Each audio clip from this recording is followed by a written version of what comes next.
19 जुलाई की रात 10 बजे जब राम मंदिर के आसपास के लोग घरों के बाहर खड़े थे तो देखा सड़कों पर एनएसजी कमांडो दौड़ रहे थे। ऐसा लग रहा था जैसे किसी को ढूंढ रहे हैं। एक घर की ओर आगे बढ़ते हैं, दो जवान मोर्चा संभालते हैं। लोगों को लगता है कि भगवान राम की जन्मभूमि पर कोई खतरा है, शायद इसीलिए इतनी तगड़ी तैयारी है। लोग कुछ समझ पाते उससे पहले ही धड़ाधड़ गाड़ियों से सैकड़ों जवान उतरने लगते हैं। बदन पर ब्लैक ड्रेस, सिर पर हेलमेट और हाथों में एडवांस टेक्नोलॉजी वाला हथियार दिखता है। इनका मूड देखकर साफ समझा जा सकता है कि सामने काल भी आ जाए तो उसे नहीं छोड़ेंगे। पर फिलहाल इनका प्लान कोई ऑपरेशन चलाने का नहीं, बल्कि ये सारे जवान अयोध्या में खुल रहे एनएसजी कमांडो सेंटर में जा रहे हैं। क्योंकि शुरुआत से ही राम मंदिर देश के दुश्मनों के निशाने पर रहा है, इसीलिए योगी इसकी सुरक्षा में कोई कोर कसर नहीं छोड़ना चाहते हैं। बड़ी बात यह कि ये जवान 17 जुलाई को ही अयोध्या पहुंच चुके थे, लेकिन मीडिया में खबर 20 जुलाई को सामने आई। 17 जुलाई को सादी वर्दी में पहुंचे जवानों ने 2 दिनों तक गोपनीय बैठक की। जीन्स टी शर्ट पहनकर पूरे इलाके में घूम घूम कर सुरक्षा व्यवस्था का जायजा लिया, संवेदनशील जगहों की पहचान की और उसके बाद शुक्रवार यानी कि 19 जुलाई की रात पूरी मुस्तैदी के साथ ही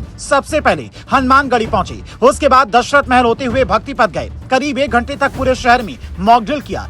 देश के दुश्मनों ने अगर पहले की तरह कोई साजिश रची तो उसका जवाब कैसे देना है, इसका पूरा डेमो तैयार किया। फिलहाल इनकी तैनाती राम मंदिर परिसर में होनी है। इसके बाद येलो जोन में स्थित कनक भवन और सरयू नदी के घाटों के किनारे तैनाती पर भी मंथन चल रहा है। अगर ऐसा हुआ तो फिर अयोध्या और अभेद्य किले में बदल जाएगी। ऐसे में ये समझना जरूरी हो जाता है कि योगी ने जब राम मंदिर के लिए स्पेशल फोर्स बनाई थी और वो अच्छे से मंदिर की सुरक्षा संभाल रही थी, मंदिर बनने के बाद से सुरक्षा में सेम जैसी कोई खबर सामने नहीं आई, तो फिर एनएसजी की जरूरत क्यों पड़ी।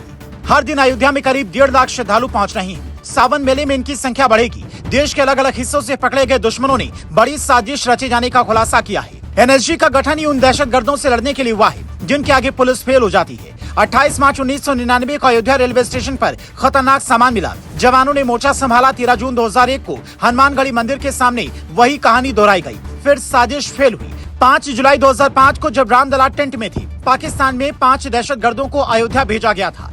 वो बैरिकेडिंग तोड़कर सीता रसोई तक पहुंचे थे, पर अंदर जाने से पहले सीआरपीएफ ने ढेर कर दिया। हर बार पाकिस्तान ने चाल चली और फेल होता गया। ये हाल तब था जब राम मंदिर का निर्माण नहीं हुआ था। अब तो भव्य राम मंदिर सनातन की सबसे बड़ी पहचान बन चुका है। अयोध्या राम मंदिर के निर्माण की चर्चा चहुं ओर होने लगी है, तो कुछ लोगों को ये बात नहीं पच रही है। वो यहाँ भी साजिश रचने की प्लानिंग में है, जिसका धाकड़ जवाब एनएसजी के जवान ही दे सकते हैं। अयोध्या में एनएसजी का हब खुलने से आसपास की जिलों की सुरक्षा व्यवस्था भी तगड़ी होगी और जिस यूपी के कई जिलों से स्लीपर सेल के एक्टिव होने की खबर सामने आती है, उन पर लगाम लगेगी। इसलिए जवानों ने जब अयोध्या की धरती पर कदम रखा, दहशतगर्दों की नींद उड़ गई और राम भक्तों ने सुकून की सांस ली।